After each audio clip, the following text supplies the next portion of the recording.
Eto na nga, kukwento lang ako saglit. Ito yung mga real talk lang muna tayo.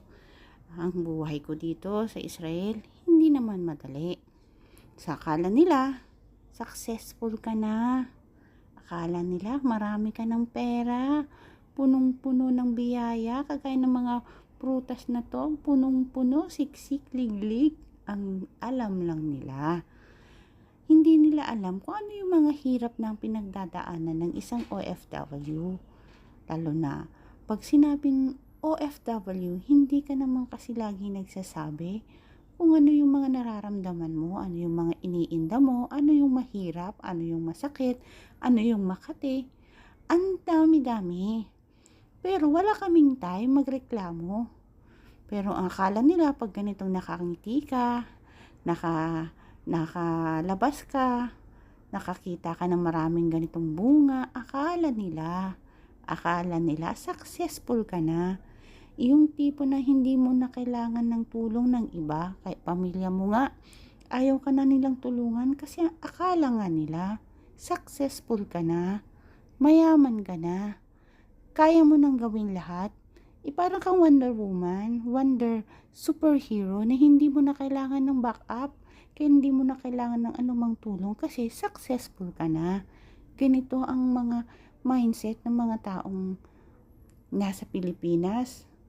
Bato-bato man sa langit, ang matamaan ay huwag magalit, pero karamihan ng mindset ng nasa isip nila ganito, puro kinakangiti ka, masaya ka, hindi ka dumadaing, hindi ka man nagsasabi ng problema mo, pumicture-picture ka, umaura-aura ka sa camera. Ang sabi nga nila, hindi mo naramdam ang hirap ng buhay. Masaya ka eh. Yan ang alam nila, yan ang akala nila. Ano bang alam nila sa pinagdadaanan ng isang OFW?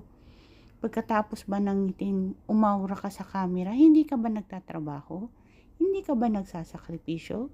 Ano bang alam nila sa sakit ng likod mo? Ano bang alam nila sa sakit ng katawan mo, puyat mo, pagtitiis mo sa pagkain, ano man ang kainin mo, basta makasurvive ka lang dito, sige na lang. Yan ang akala nila kasi na successful ka na. Ang hirap talaga ng buhay. Minsan, kasi kung sino pa yung mga taong mahal mo, yung pa yung nagsasabi na successful ka na, hindi mo na kailangan. Ang daming hugot ni host, pero yun naman talaga ang totoo. Kahit mismo mga mahal mo nga sa buhay, mga kapatid mo, hindi na nila ikaw tutulungan kasi successful ka na nga. Kasi marami ka na ng pera, marami ka ng pundar, marami ka ng narating. Pero kaya nunit mo na makahingi ka ng tulong sa kanila. Ang hirap naman ng ganito kasi hindi naman lahat kaya mong gawin habang nandito ka sa ibang bansa. Meron ka pa rin pangangailangan na sana suportahan ka ng mga taong mahal mo. Kaso, kasi yun ang mindset ng mga mahal mo sa buhay, successful ka na, hindi mo na kailangan ng tulong. Hay nako, sana mabago yung mindset na ganito. Sana maisip nila na hindi nila alam lahat ng sakripisyo, hirap, pagod, puyat, sakit ng bawat kalamnan, bawat likod, bawat sakit sa ulo, sakit sa bulsa, lahat na yan hindi natin sinasabi kasi para saan at sabihin mo bakit makaka-relate ba sila? Makakatulong ba sila? Pag sinabi mo ang mga yun, magdadrama ka pa.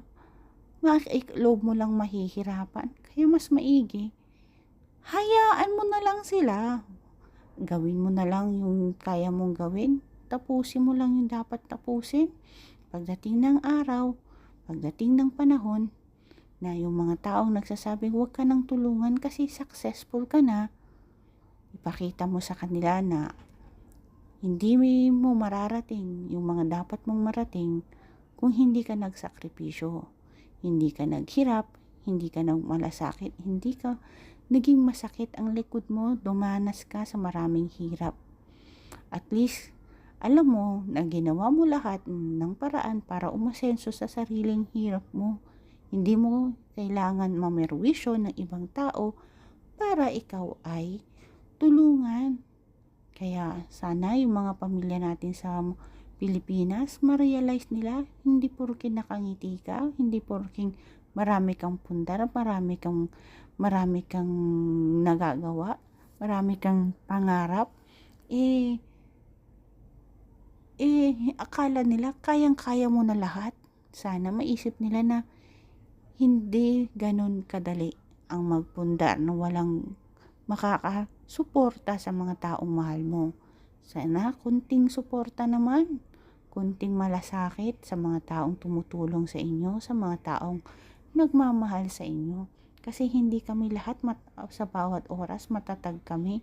Sa tuwing sinasabihan nyo kami ng ganyan, tutulungan sana ka namin kasi kaya lang successful ka na. Mas maiging wag mo na lang sabihin para iwas sakit sa puso ng taong nagmamalasakit sa inyo. Hay nako, ang hirap talaga. Ang hirap ng buhay ng isang OFW.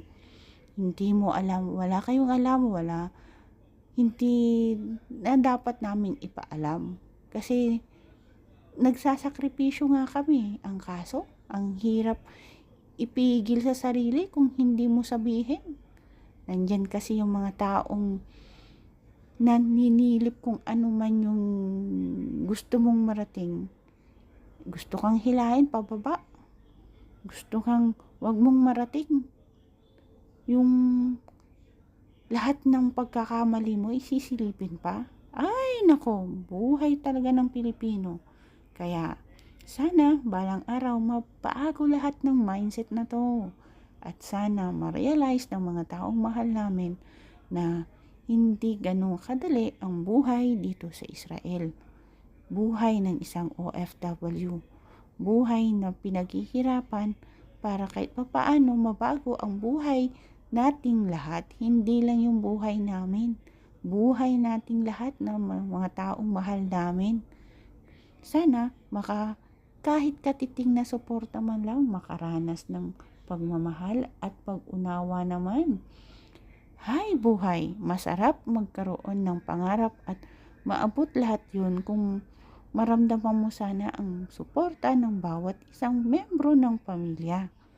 Kahit na may pamilya na yung mga yan, kahit na may asawa na yan, kasi nung mga bata kayong magkakasama, kayo ang nangarap magbuo ng masayang buhay. Hanggang malayo yung tanaw ko, nangangarap pa rin ako na abutin ko lahat ng pangarap ko kahit anumang pagsubok at anuman ang paghihirap na pagdadaanan. Basta wag kang sumuko sa buhay. Tapang lang ang iyong kailangan. Ito si Rowena Sullivan na handang maging masaya at mas maging matatag sa anumang tagumpay.